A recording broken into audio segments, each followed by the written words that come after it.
বাস্তবের ধূলিমাখা ধূসর জীবনে বুক ভরে শ্বাস নিতেও যখন কষ্ট লাগে, তখন সাদা কালো মনে রঙের প্রলেপ দিতে প্রয়োজন পড়ে কল্পনার।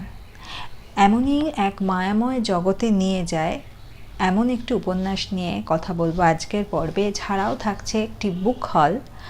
সব কিছু নিয়ে বেশ ইন্টারেস্টিং হতে চলেছে আজকের ভিডিওটি। পর্ব এগোনোর আগে বলি, আমি সোমালি। এর চ্যানেলের নাম বই চর্চার সোমালি। আমি বই পড়তে, বই নিয়ে কথা বলতে, ছোটোখাটো সৃষ্টিমূলক কাজের মধ্যে থাকতে ভালোবাসি। যদি আপনারও এই ধরনের কার্যকলাপের প্রতি ইন্টারেস্ট থেকে থাকে তো বই চর্চার সোমালি এই চ্যানেলটিকে সাবস্ক্রাইব করতে পারেন এবং আমাদের ইউটিউব পরিবারের সদস্য হতে পারেন। তো চলুন শুরু করি আজকের পর্ব। বইয়ের জগৎ, নতুন কিছু সৃষ্টি করার তাগিদ আমায় বড় আনন্দ দেয়। এই আনন্দেরই কিছুটা অংশ আপনাদের সঙ্গে ভাগ করে নেওয়াই বই চর্চার সোমালি চ্যানেলের মুখ্য উদ্দেশ্য। কোনো চিন্তা ভাবজগতের হাতছানি যদি আপনার শিল্প সত্তাকে বাঁচিয়ে রাখে, আপনার মানসিক ভারসাম্য বজায় রাখে, নিজেকে হারিয়ে ফেলতে না দেয়, তাহলে সেই উপলব্ধিকেই বা আপনি মিথ্যে বলে উড়িয়ে দেন কী করে? এমনই এক কাল্পনিক মায়ার জগতের গল্প শোনায় শায়ক আমানের আদিভৌতিক রোম্যান্টিক উপন্যাস কাকতাড়ুয়া। আইটি কোম্পানিতে চাকরিরতা মনে প্রাণে শিল্পী, বাবার কমিউনিস্ট আদর্শে উজ্জীবিত ঈশানী জীবনযাপনে কিছুটা উচ্ছৃঙ্খল।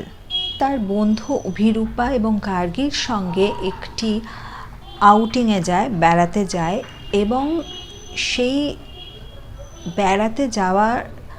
বেড়াতে গিয়ে ঘটে একটি অপমৃত্যু, যে মৃত্যু সমস্ত হিসেবে গড়মিল করে দেয়। ভয়ঙ্কর সেই যাত্রা থেকে ঈশানী নিজের অজান্তে নিয়ে ফেলে একটি অদ্ভুত প্রজাতির কাকতাড়ুয়াকে।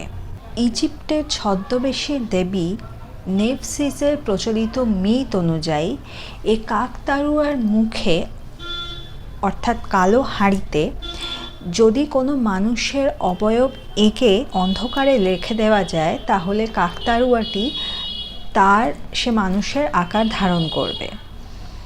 তো এরমভাবেই ছোটোবেলায় এক বেদনাদূর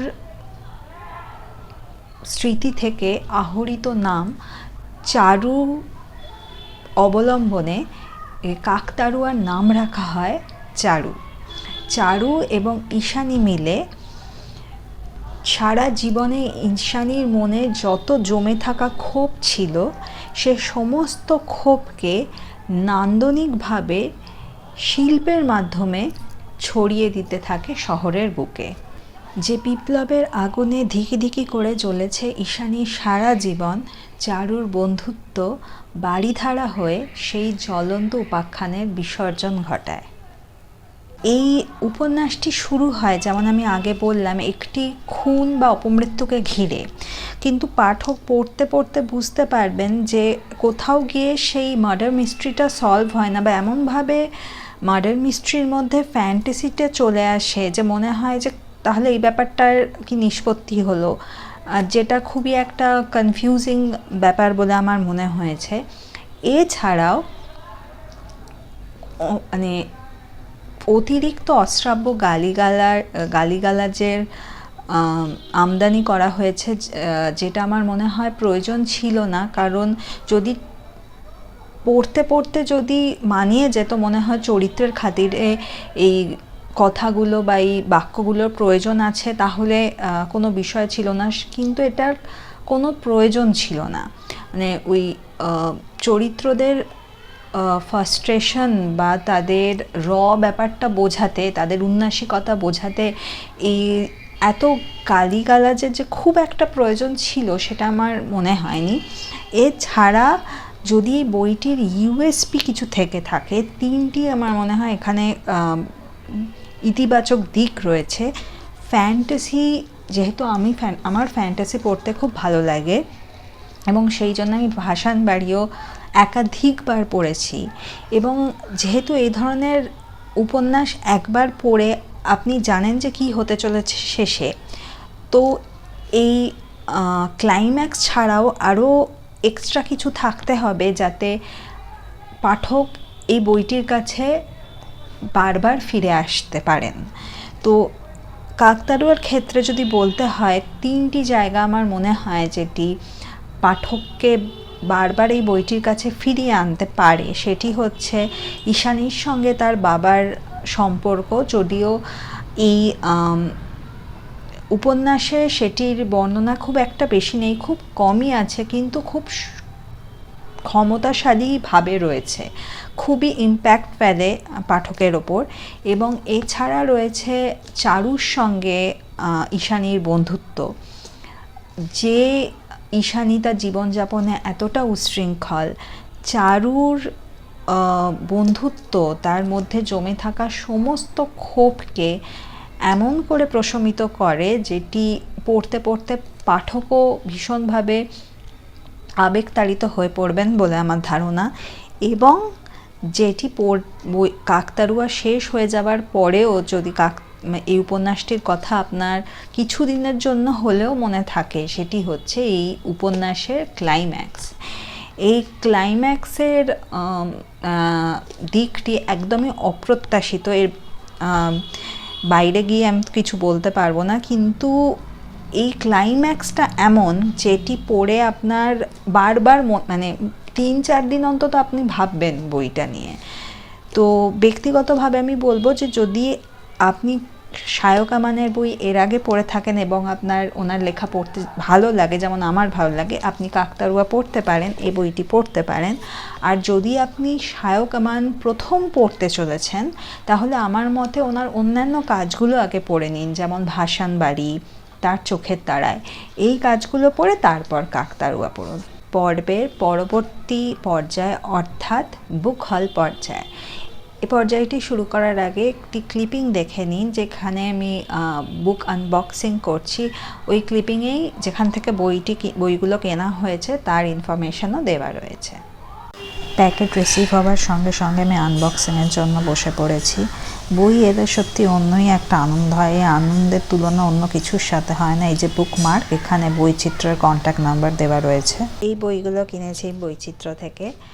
তো এইটা অনেক দিন ধরেই আমার উইশ লিস্টে ছিল, সূর্য তামসী, কৌশিক মজুমদারের লেখা।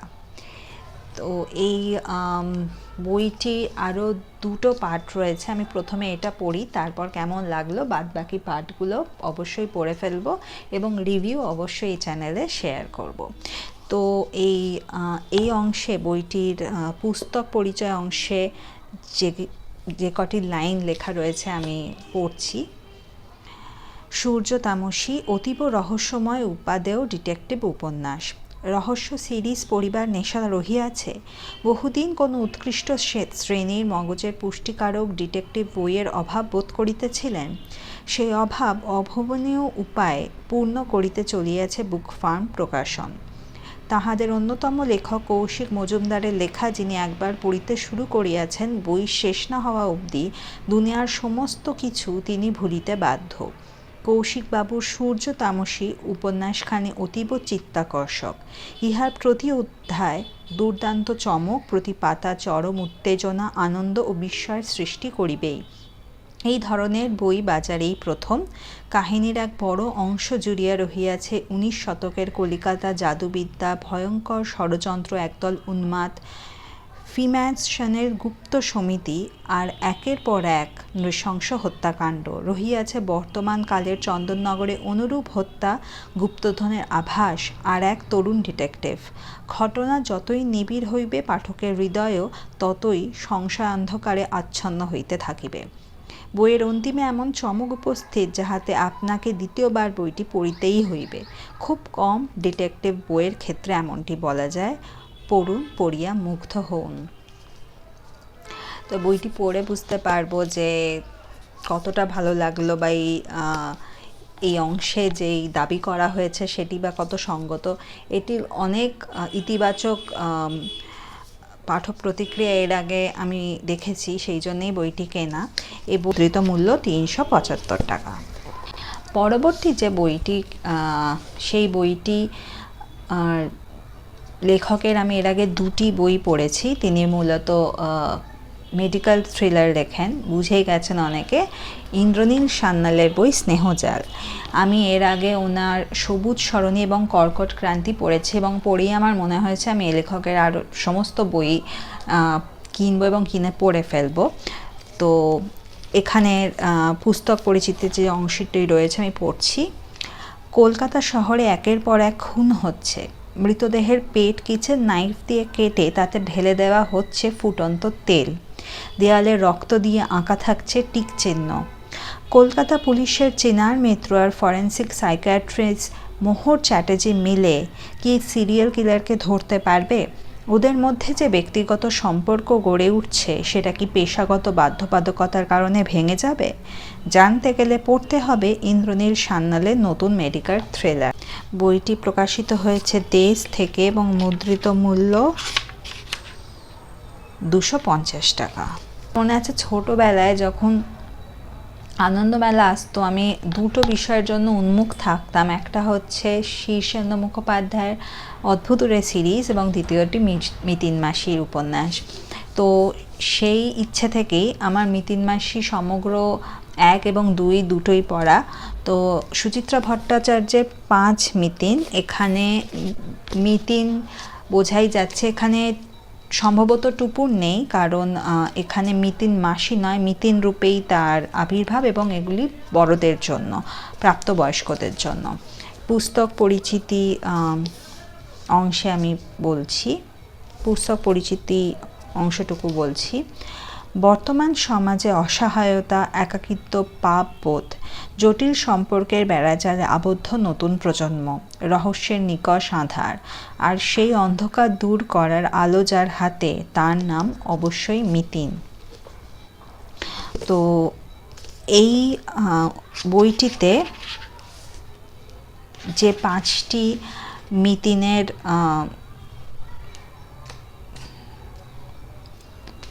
যে 5টি উপন্যাস বা বড় গল্প রয়েছে সেগুলি হলো, একটা শুধু রং নাম্বার 20, মেঘের পরে মেঘ, মারণ বাতাস, তৃষ্ণা মারা গেছে। বইটি প্রকাশিত হয়েছে দেশ থেকে এবং মুদ্রিত মূল্য 300 টাকা। হরর ফিকশন জাতীয় লেখার প্রতি পাঠকদের অন্য রকমেরই একটা ইন্টারেস্ট থাকে এবং আমার মনে আছে আমি যখন তারানাথ তান্ত্রিক পড়েছিলাম তারপর মনে হয়েছিল এরকম আর কি বই আমি পড়তে পারি। তো এরপরে আমি এবং ইনকিউজিশন পড়েছিলাম এবং আরও আমার মনে হয়েছিল আমি আরও এ ধরনের বই যদি পড়ি তো বেশ ভালো হয়। তো এই অনুসন্ধিৎসা থেকেই আমার পরবর্তী যে বইটি সে বইটি হলো নীরেন ভাদুড়ী সমগ্র, সৌভিক চক্রবর্তী, প্রথম খণ্ড। এর আরেকটি খণ্ডও রয়েছে, আমি এই খণ্ডটি পড়ে ভালো লাগলে পরবর্তী খণ্ড কিনে পড়ে ফেলবো। তো আমি পুস্তক পরিচিতিটি পড়ছি। শ্রী নীরেন্দ্রনাথ ভাদুড়ী সরকারি কলেজের অবসরপ্রাপ্ত অধ্যাপক, পড়াতেন সংস্কৃত, কিন্তু একাডেমিক কৌতূহলে ডুব দেন তন্ত্রের অন্দরে। গভীর সাধনা অভ্যাসে দেশ বিদেশের তন্ত্র তার নখদর্পণে, বিচিত্র সব অভিজ্ঞতায় ভরপুর বহুবর্ণ জীবন। এ বইয়ের একটি উপন্যাস এবং 2টি বড় গল্প তারই প্রতিফলন। বাংলা সাহিত্য জুড়ে এমন তন্ত্রনির্ভর কাহিনীর প্রাচুর্য, তাহলে কেন সেই বিষয়ে একটি নতুন চরিত্রের অবতারণা? তার কারণ নীরেন ভাদুড়ী মানে বাজার চড়তে অলৌকিক কাহিনী নয়, বরং অলৌকিকের অ্যান্টিথেসিস। বুদ্ধি দিয়ে অমোঘ শক্তির সাথে পাঞ্জা কষা। তাই তো ভাদুড়ী মশাই বলেন পৃথিবীর সবচেয়ে বড় অলৌকিক হলো মানুষের বুদ্ধিমত্তা, ইন্টেলিজেন্স। তো এই অংশটি পড়ে তো বেশ ইন্টারেস্টিং মনে হচ্ছে বইটিকে। দেখা যাক বইটি পড়ে কেমন লাগলো, সে অভিজ্ঞতা আমি নিশ্চয়ই আপনাদের সঙ্গে শেয়ার করব। বইটি প্রকাশিত হয়েছে দ্বীপ প্রকাশন থেকে এবং মুদ্রিত মূল্য 400 টাকা।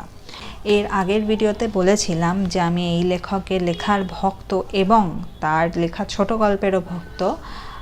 লেখকের নাম সুকান্ত গঙ্গোপাধ্যায় এবং বইটি গল্প 51। এটি প্রকাশিত হয়েছে মিত্র ঘোষ থেকে এবং মুদ্রিত মূল্য